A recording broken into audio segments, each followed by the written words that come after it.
Ikerketa honek egitako bi arrazoi nagusiak hauek dira.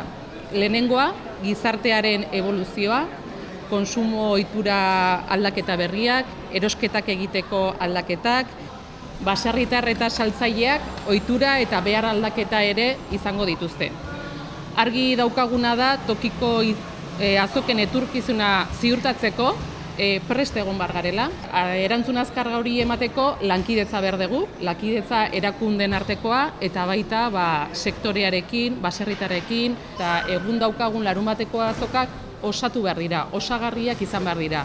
Egi esan edo jarri diran bai topik, hotel berria, fluxu berria, jenden fluxu berria biderakatuko ditu, orduan fluxu berri horiek edo ondo bideratu behar ditugu.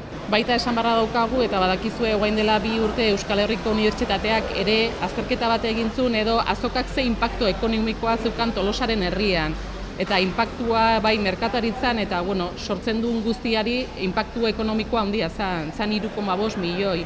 Eta garapen ekonomikoari lotuta baita esan beharko nuke eta azpimarratu nahiko nuke azokak bai gure identitatearen eta gure kulturaren ondare badala. Orduan azterketa honek faktore guztiak edo mahai gainean jarri behar ditu eta bideratu behar ditu.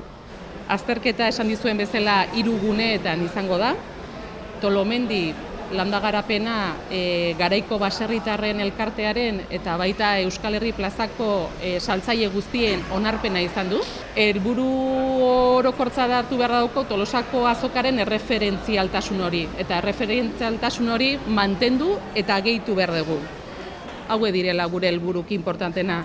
Esan dizuenean bezala, etorkizuno azokaren oinarriak finkatzea, gehien bat guneak zein eragileak, gero baita ere azokanen irudia indartzea, antolaketa, postuen kokapena, eragileen beharrak aztertu, eremuaren diseinua, optimizatzea nahi dugu, azokako erosketa jardunbidea hobetzea, eta kontutan izan behar ditugu hainbat faktore, bezeroen fluxuak, ordutegiak, zamalanak, 3 gune horien lotura, ez izatea gauza bat aparte, baizik eta 3 merkatalgunen lotura den nola egitea.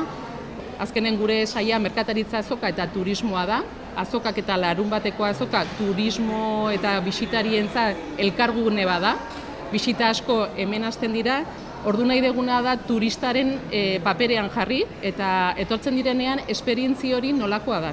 Reforzar la imagen y el dinamismo del mercado y a partir de ahí también ver qué conexiones y cómo se pueden mejorar esas distintas zonas del mercado.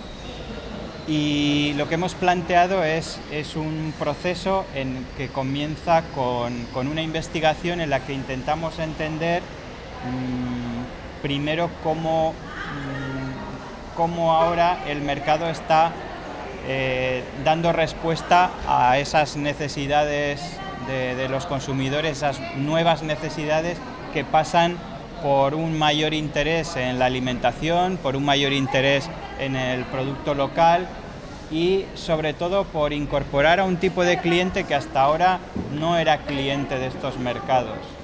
Con lo cual lo primero que hacemos es ver cuáles son los puntos o las expectativas que ahora no se cumplen para esos clientes y ahí estamos